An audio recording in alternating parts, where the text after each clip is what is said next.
How's it going, everybody? And welcome to the 100% walkthrough for Enotria, the last song. This game was great, had a lot of fun with it, and this should be a lot of fun doing this series.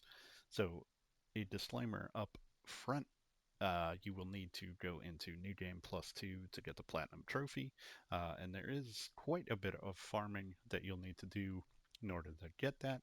We will go through that as we go through the series here, but obviously, we're not going to spend, X amount of hours farming in the game to showcase the trophies. So just want to be upfront with that. But we're going to hop into a brand new game, and we are not going to skip the tutorial. Start you on your journey. In the beginning, there was silence. Then came the first note, a primordial sound with no one to hear. Music burst itself as a mirror of reality. And so music created men to listen to itself in turn, invented arts to celebrate mysteries of creation. We gave life to their own gods and legends. As the gods, as flaws of their creatures, fell victim to the dark impulses inherent in mankind.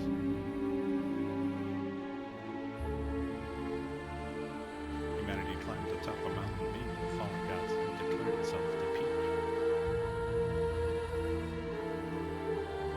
A rebellious few discovered the power of the gods to shape reality according to their will. Pulcinella, the minstrel of change. Arlecchino, the king of the field. Captain Spaventa, the son of Meradina.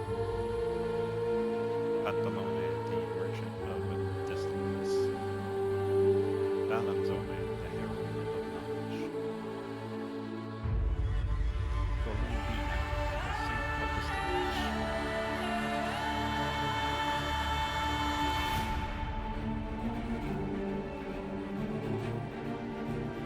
The other crafted the Canovaccio script for the stage. The very world is perfectly roasting fast. And thus the Canovaccio gripped the world with its creatures. Its term stagnation trapped the behind master as eternal role. In a world with the role can choose their destiny and free the world from stagnation. And that is us, the Maskless One. Ah, the tree of change bears fruits.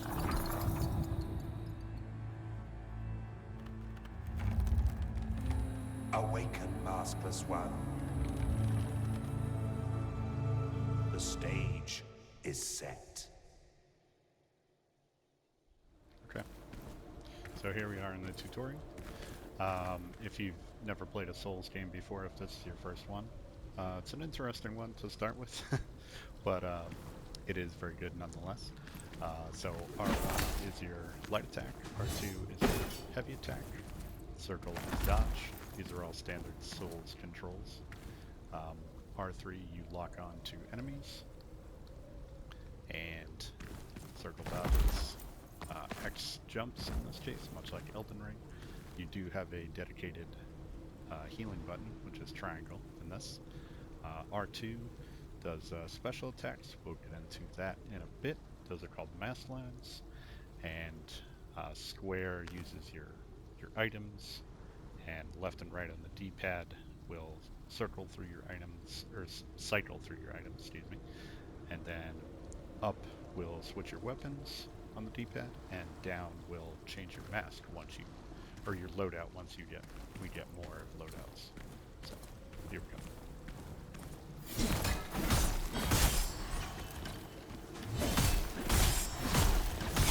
These guys don't fight back, but they want you to dodge this guy.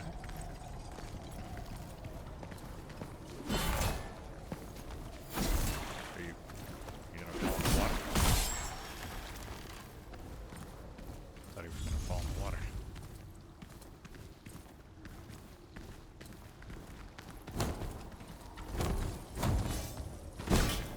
Okay. One there, like, he wasn't attacking.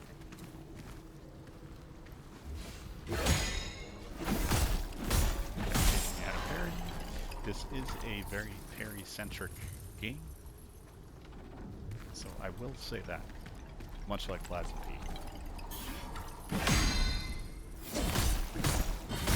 You can spam it a little bit if you mistime it, because they do have a lot of delayed attacks.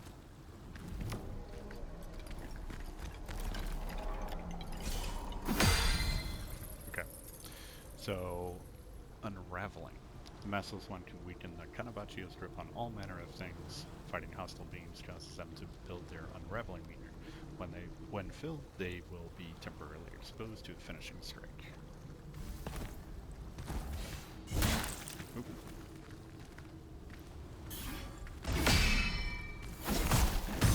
So this isn't. Well, do it on this guy.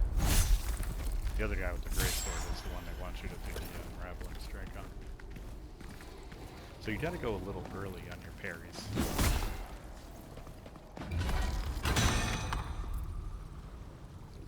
When the Maskless One finishes off an unraveled enemy, they briefly enter the awakened state. While awakened, the Maskless One gains a variety of positive effects that depend on the mask they are currently wearing. So, if I do this for the finishing strike, you can see that my arm is kind of glowing a little bit. That is indicating that you're in the awakened state. Telling us to jump. Now we're going to get our healing item, Estus Flask, whatever you want to call it. This guy is using it, even though he is at full health. Which I'm not sure why.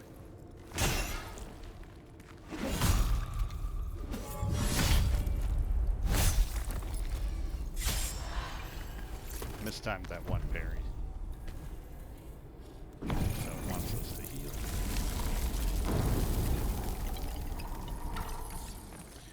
Now it's time for the tutorial boss.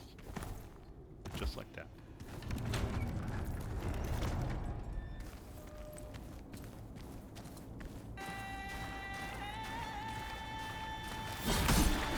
So again, you want to kind of go early on the parries.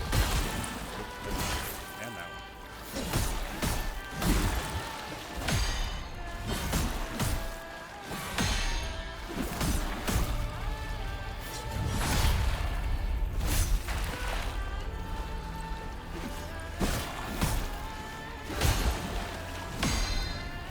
Now in terms of attacking,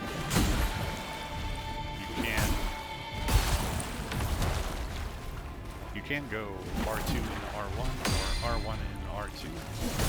The attacks come out of the board.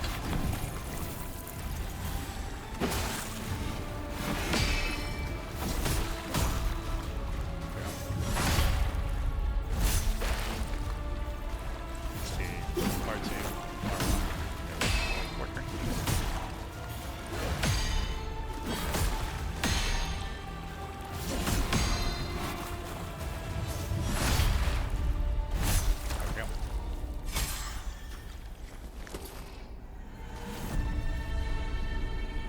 So, this entry acquired Kill the Force of Change goes into your compendium, and we got a bunch of stuff from him that we can now equip. So, the tutorial is a little shoves a lot of information at you at once here. So we open the loadouts. We go to loadout 2. We go into mass, load up the mask of change. Wants us to pick this sword on the secondary. Pick another parry gem. Pick a masked line, drunken sword. So this summons an Ardore sword imbued with the power of Viz and perform a powerful heavy attack. We'll go into what Ardore and Viz are in a minute here. Okay, now open tools, and we equip a cobblestone. It's just basically showing you where all your necessary items kind of go here. So press back. Now we go into Path of Innovators, which is like your skill tree. It is a little bit different though. You equip these in the loadout menu. So it wants us to get this one. So upon casting Mass Line equipped in slot 1, your weapon is briefly infused with gratia. Again, we'll go over what this stuff is. And now it wants us to pick this one. Dodging an attack causes the attacker to be slightly unraveled. This one is actually pretty good. Okay, now we go back to loadouts. Now the perks wants us to pick the gratia path. And wants us to get that one. Now we pick an aspect. So it wants us to pick the aspect of the soldier. So this gives us +5 to bruiser, which is, these are our stats here: bruiser, assassin, elementalist, trickster, battle mage. We'll go into what each of those do in a second here. So pick that. And now we go back. Okay. And we also got the piercing wit roll. So this is teaching you about the mass loadouts. The Maskless One has up to 3 loadouts at their disposal, and all kinds of equipment can be set while at a resting spot. While exploring, only weapons, gems, consumables can be changed. Changing the active loadout can be done at any moment. Double pressing the swap input allows you to quickly select the loadout that is currently farthest in the pick order. Okay.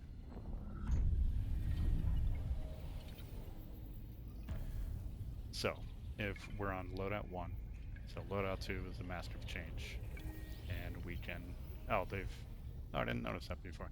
So they put the piercing wit mask in the other loadout now.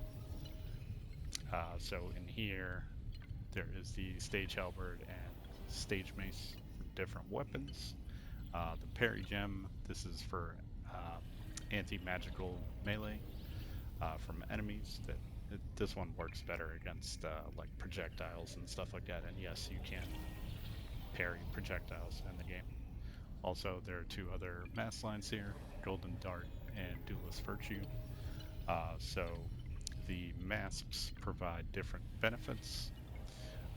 So the piercing wit mask increases the damage dealt by ranged mask lines, which this Golden Dart is a ranged mask line. And additionally, while you're awakened, remember I said with the little white glowing around your arm after you do a finishing strike on an enemy, while you're awakened, dealing a finishing blow to an enemy charges up all your ranged mask lines. So that is kind of a tight window because you're not in the awakened state for too long.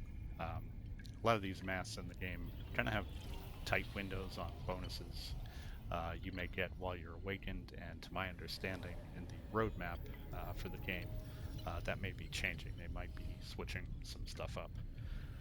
They have a lot of stuff planned for the game, and honestly, by the time all that stuff is out, you guys might not even need a walkthrough for the game, because it sounds like they're going to be changing a lot of things to make the journey through the game a lot easier. But anyway, to look at, so we have the level up menu as well, which we can level up a bit. We're going to level health probably to 20, and then we're going to be doing stamina probably to 20, and then we'll be concentrating on our other stuff.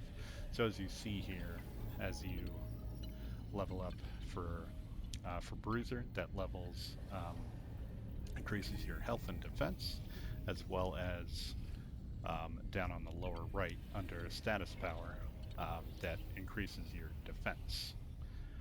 So you do have a tooltip, and it'll tell you what everything is here on triangle or Y, whatever you're playing on. So if we level assassin, we're getting bonus to luck and attack power. For elementalist, we get elemental power, status power, and defense under elemental power, and stamina for trickster, as well as pouch size, so it allows you to carry more consumables with you. Battle mage, that affects Ardore power and line charge. So your line charge are for your special abilities, which are called mass lines, and your Ardore power, which is basically your magic power. Some special abilities, some mass lines are aligned with certain elements, which down here under the elemental power and the status power, those are the elements and status effects. Adore is just kind of referring to magic power. Some of the mass lines are just pure Adore power. So, yeah, like I said, we're leveling health up for now. Um, as far as the tooltips, I always have to remember like the difference between these. So the elemental power increases the amount of elemental damage you deal. So if you're going for an elementalist build, this is what you would want to level up. Um, Status power. This is increasing the effectiveness of attacks that inflict status effects. So the more this goes up, the easier it is going to be to apply these status effects. So these are right across from each other, so they're related. So Viz will inflict Dizzy. The Fatuo will inflict Wicked. The Gratia will inflict Radiant. And the Milano will inflict Sick. So it will take a bit if you're not used to it, if you didn't play the demo. It will take a bit to understand all these. Like I said, they kind of throw a lot of information at you first, right away. So it does take a minute to kind of assimilate all that. But that's why, you know, we got the walkthrough here. That's what we do. Make it easier for you. Okay, so we can fast travel right away as well. Okay, they just gave us that, so I don't know why that tutorial's popping up again. Okay, so it's telling us to use Adore Burst. Now, if you noticed, the Force of Change attempted to use that on us, but I'm dodging out of the way. So we go. Oh, it wants us to swap the loadout. That's why. Like, why is it working? Okay.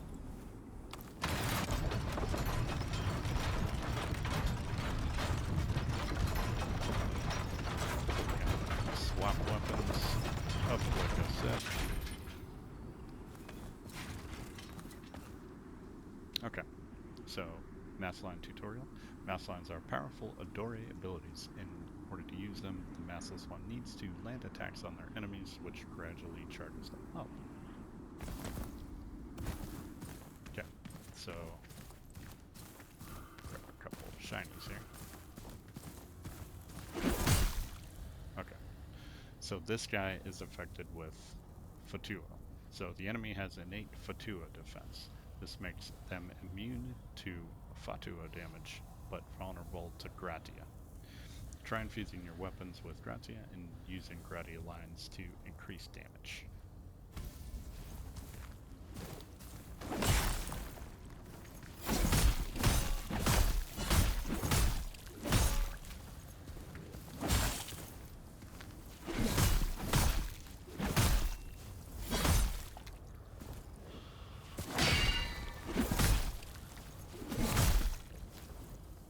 Come on, buddy.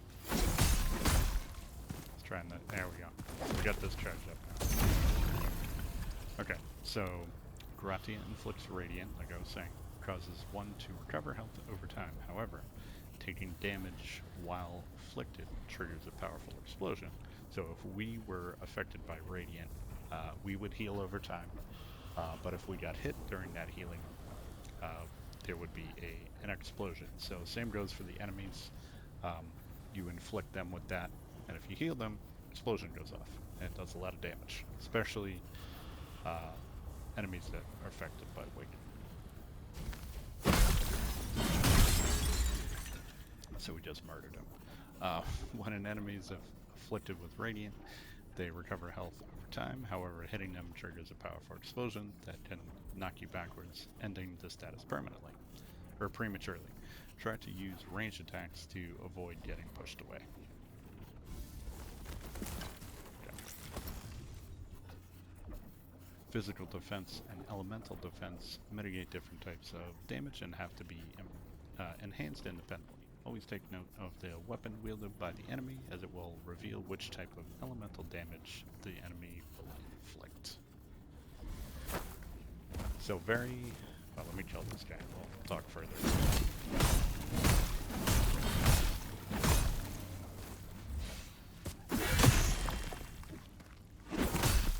So this guy has Viz on his weapon.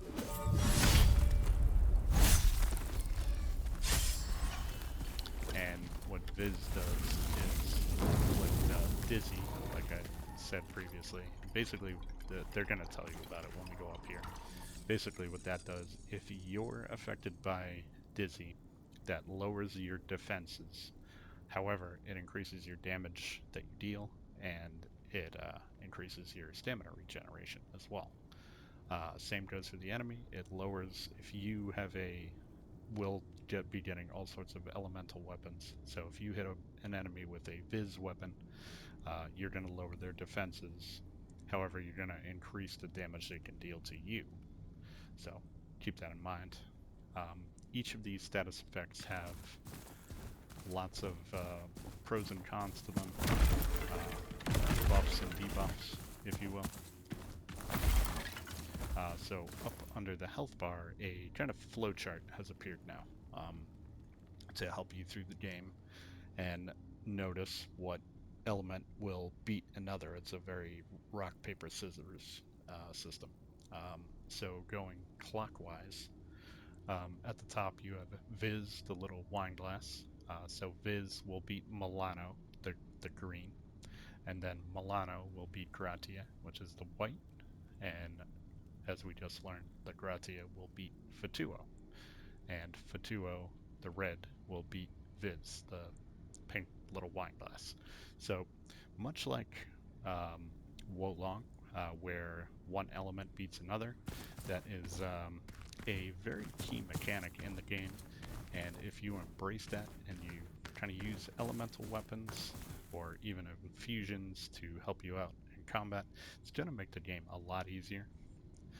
And hence the reason why you have 3 loadouts. You know, you can do a multitude of different things, and the build variety in this game is very, very good. So Viz inflicts Dizzy, as I said, which increases damage dealt, as well as stamina regeneration at the cost of lower defenses. So now we're affected by Dizzy. We're getting tipsy up in here. When afflicted by Dizzy, all damage you deal is increased alongside your stamina regeneration. However, your defenses are reduced. It takes great skill to take full advantage of this status. Okay.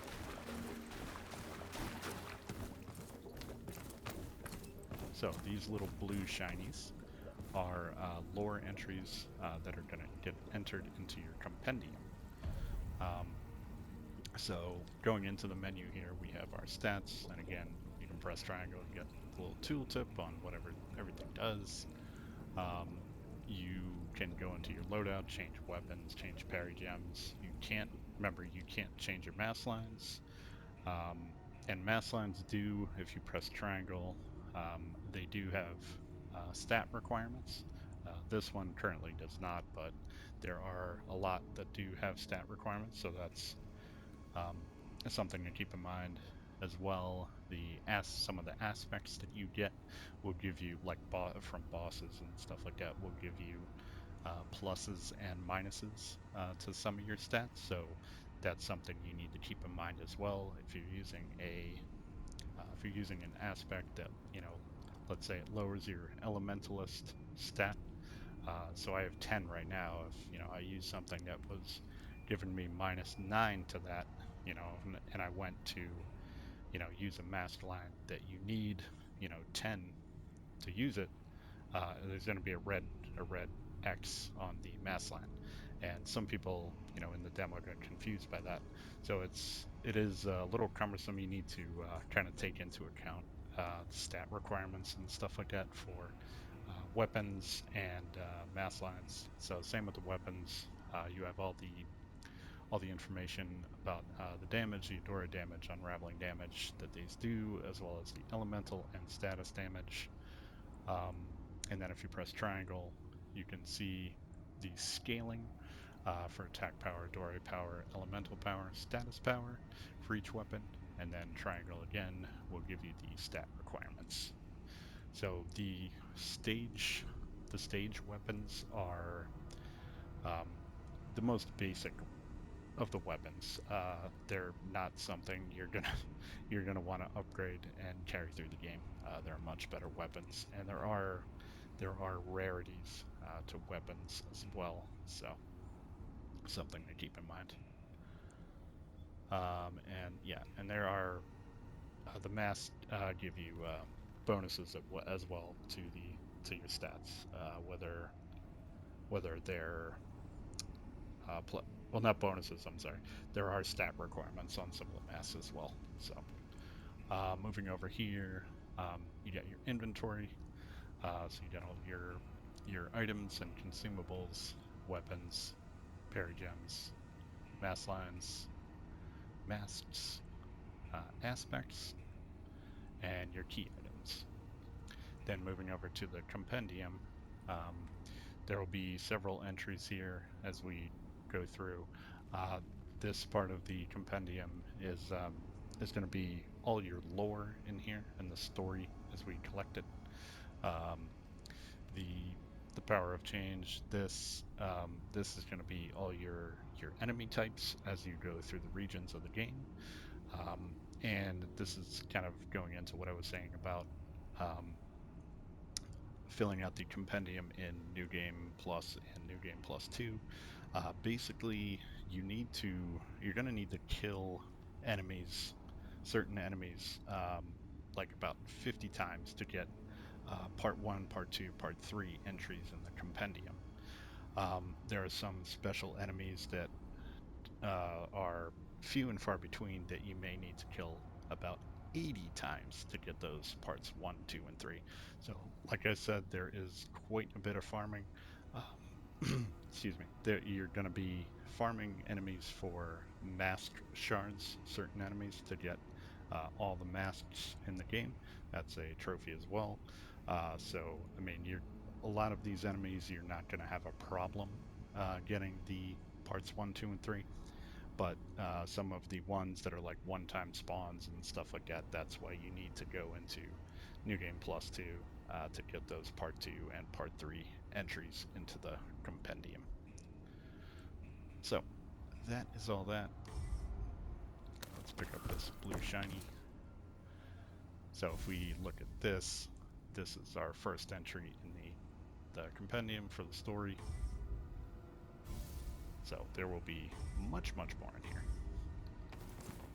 Also, those give you points into your path of innovators when you pick those up, so they are very important. The juniper sword is a great weapon. We're actually gonna throw that on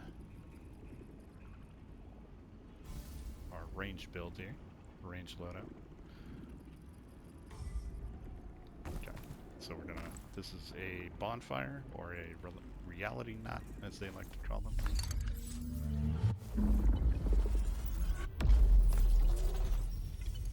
So this is where you would rest, level up, do all that stuff, and much like any other Soulsike, all the enemies respawn when you rest. Do we have more that we can level up with? Don't think we do. Nope, we do not.